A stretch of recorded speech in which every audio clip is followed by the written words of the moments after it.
किया जाता है, क्योंकि कहा जाता है अगर दीप प्रज्वलन करते हैं किसी भी काम से पहले तो उस काम का मंगलमय होना कहीं ना कहीं जरूरी है। तो ये तस्वीरें हम आपको दिखा रहे हैं। और अब यहां पर क्योंकि देखिए एक काफी अच्छा पर्व भी है आज, एक पावन पर्व है आज, और इस मौके पर सीएम योगी आदित्यनाथ यहां पर पहुंचे हैं तो उन्हें सम्मानित भी यहां पर किया जा रहा है, उनका आदर यहां पर किया जा रहा है, उनका सम्मान किया जा रहा है कान्हा जी की मूर्ति के साथ। तो ये तस्वीर आपको हम सीधी दिखा रहे हैं, न्यूज स्टेट से सीधी तस्वीरें इस समय आप देख सकते हैं। सीएम योगी आदित्यनाथ यहां पर पहुंचे, जन्माष्टमी का कार्यक्रम, और जन्माष्टमी के कार्यक्रम में सीएम योगी आदित्यनाथ यहां पर पहुंचे हैं। ये तस्वीरें आपके सामने हैं और साथ ही आपको ये जानकारी दे दें कि लखनऊ से ये तस्वीरें हैं और कुछ ही समय में सीएम योगी आदित्यनाथ यहां पर संबोधन भी करेंगे। अब देखना ये होगा अपने संबोधन में क्या कुछ खास कहते हैं या कोई बड़ी सौगात यहां से लखनऊ वासियों को या फिर यूपी वासियों को मिलती है। ये तस्वीर हम आपको दिखा रहे हैं। ये जानकारी आपको दे दें, आज पूरे देश में जन्माष्टमी का त्योहार मनाया जा रहा है।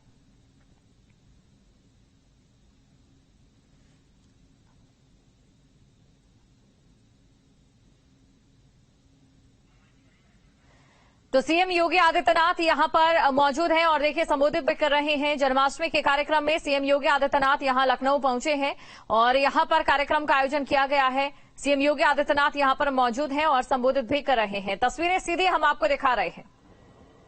श्री दुर्गा शंकर मिश्र जी,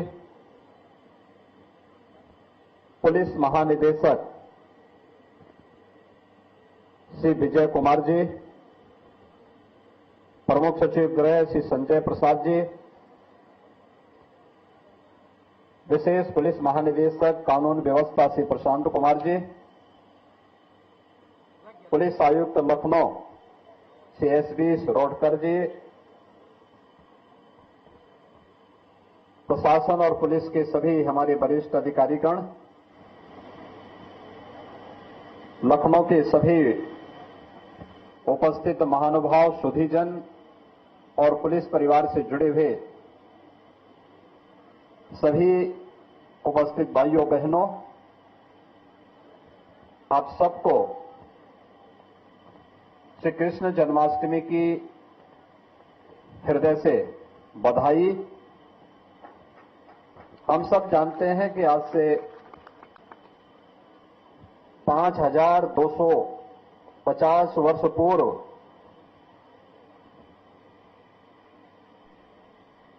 भगवान विष्णु के एक विशिष्ट अवतार के रूप में, पूर्ण अवतार के रूप में भगवान श्री कृष्ण ने वर्तमान उत्तर प्रदेश के मथुरा में जन्म लिया था।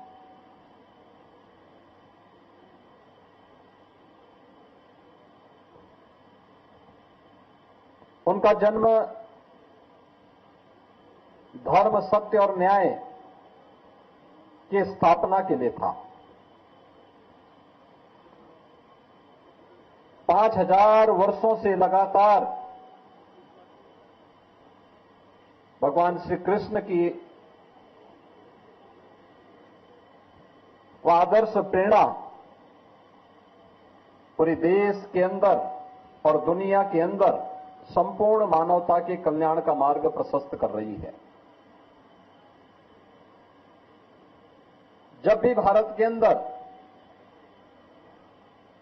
कहीं अत्याचार, अन्याय हुआ, कहीं कोई अराजकता फैली,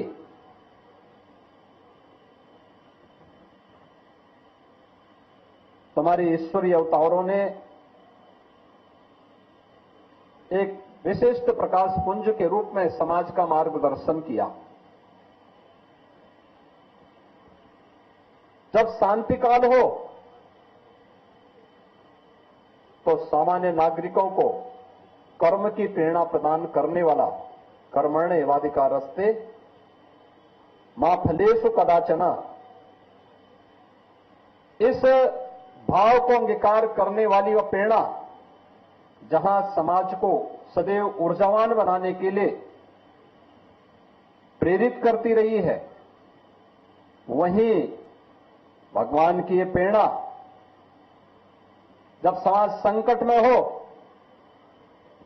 दुष्ट प्रवृत्ति के तत्व जहां कहीं शांति में, विधि व्यवस्था में खलल डालने का प्रयास कर रहे हो, तो परित्राणाय साधूनाम विनाशाय च दुष्कृताम का यह भाव भी दिखाने में और उसे व्यवहारिक धरातल पर उतारने में इन ईश्वरीय अवतारों ने कभी कहीं कोई कोर कसर नहीं छोड़ी।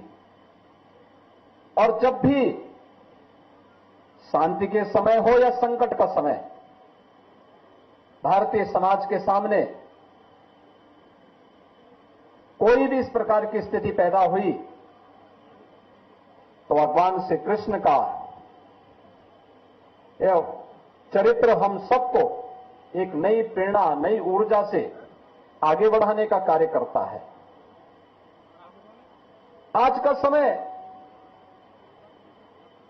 जब पूरा देश एक सकारात्मक दिशा में आगे बढ़ने के लिए कार्य कर रहा है, अपनी विरासत का सम्मान करते हुए एक नई ऊर्जा से आगे बढ़ने का कार्य कर रहा है, उन स्थितियों में बहुत सारे लोगों को यह अच्छा नहीं लगता। भारत की प्रगति, भारत की समृद्धि, वैश्विक मंच पर भारत जिस एक नए अवतार के रूप में जाना जा रहा है, कुछ लोगों को यह अच्छा नहीं लगता। जहां पूरा देश आज गौरव की अनुभूति कर रहा है कि आजादी के अमृत महोत्सव के बाद अमृत काल में नई उपलब्धियों के साथ भारत दुनिया के अंदर जाना जा रहा है, तब इन उपलब्धियों को कहीं न कहीं कमजोर करने के लिए उनके द्वारा भारत, भारतीयता, भारत की सनातन परंपरा पर उंगली उठाने का प्रयास हो रहा है, विरासत को अपमानित करने का प्रयास हो रहा है, विरासत के प्रति समाज की दृष्टि को कमतर करने का कुत्सित प्रयास हो रहा है। लेकिन इनसे सब भूल गए कि जो सनातन नहीं मिटा था, रावण के अहंकार से जो सनातन नहीं टिका था, कंस के हुंकार से जो सनातन नहीं मिटा था, बाबर और औरंगजेब के अत्याचार से वह सनातन इन तुच्छ सत्ता परजीवी जीवों से क्या मिट पाएगा।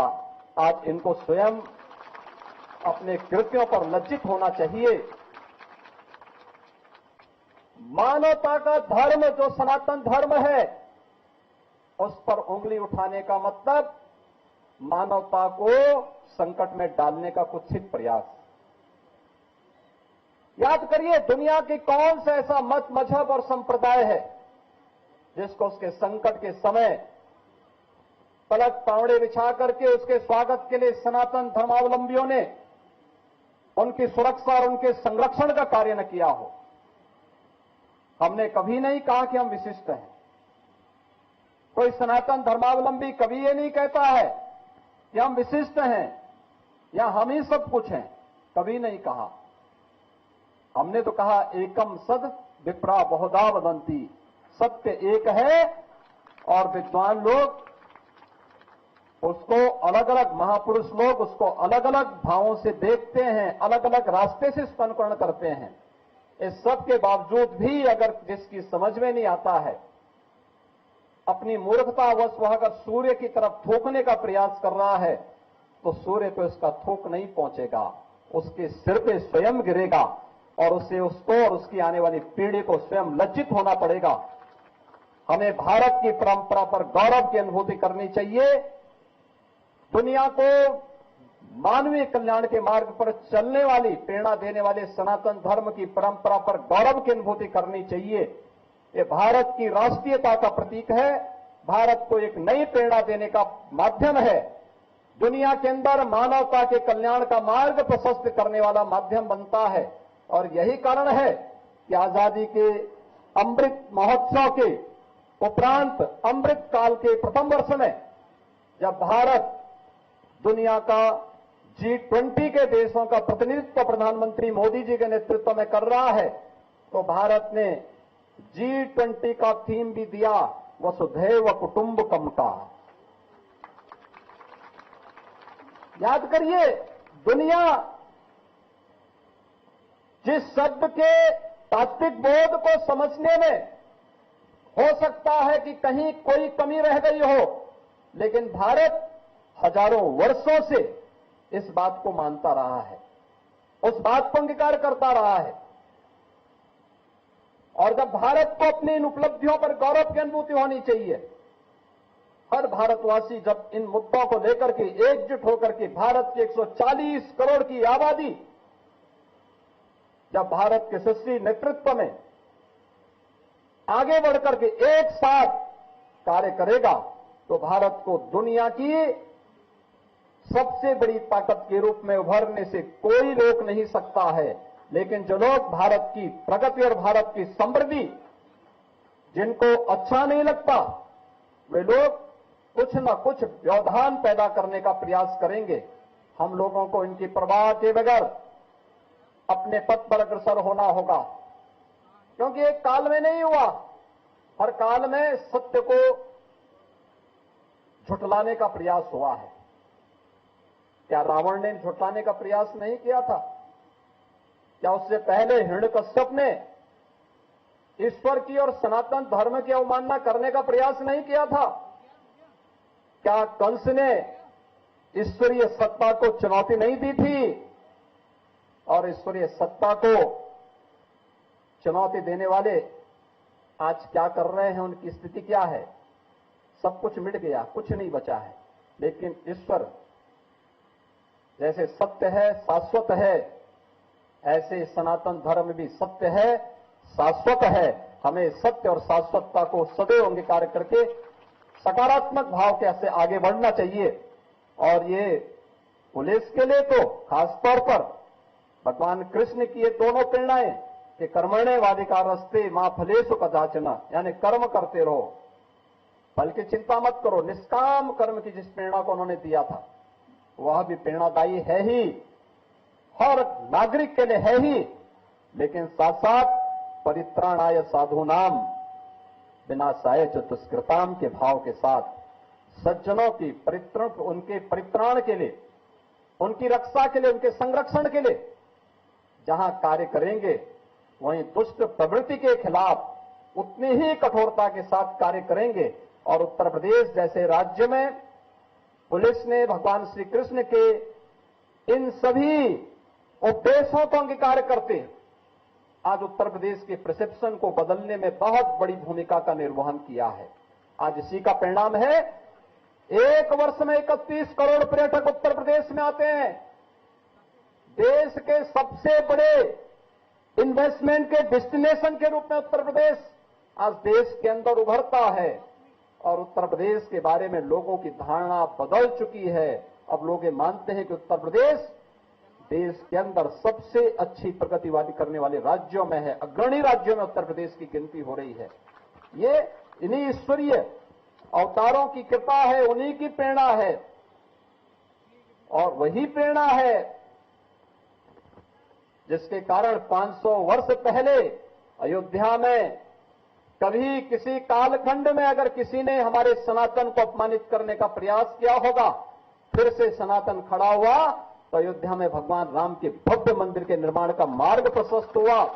तो काशी में काशी विश्वनाथ धाम पूरी दुनिया को अपनी ओर आकर्षित कर रहा है। आज श्री कृष्ण जन्माष्टमी है। हम सब भगवान श्री कृष्ण के इन भावों को अंगीकार करें, सकारात्मक रूप से आगे बढ़ें। मानवता के कल्याण के मार्ग में जहां कहीं कोई बाधा हो, कोई बैरियर हो, उसको हटाने के लिए अपनी सकारात्मक ऊर्जा का उपयोग करें। इस विश्वास के साथ मैं आप सबको श्री कृष्ण जन्माष्टमी की पूरे प्रदेशवासियों को हृदय से बधाई देता हूं, अपनी शुभकामनाएं देता हूं और विश्वास व्यक्त करता हूं कि भारत की परंपरा हम सबको सदैव एक सकारात्मक भाव के साथ जुड़ती है। उस सकारात्मक भाव के साथ हम आगे बढ़ेंगे। आप सबके प्रति मेरी शुभकामनाएं। धन्यवाद। जय हिंद। तो सीएम योगी आदित्यनाथ को आपने सुना, जन्माष्टमी कार्यक्रम में यहां पर सीएम योगी आदित्यनाथ पहुंचे। जन्माष्टमी पर्व की शुभकामनाएं तो उन्होंने दी ही, और साथ ही साथ विरोधियों पर भी कहीं ना कहीं सीएम योगी आदित्यनाथ यहां पर निशाना साधते नजर आए। जहां पर उदयनिधि स्टालिन के बयान के बाद लगातार कहीं ना कहीं पूरे देश में एक चर्चा है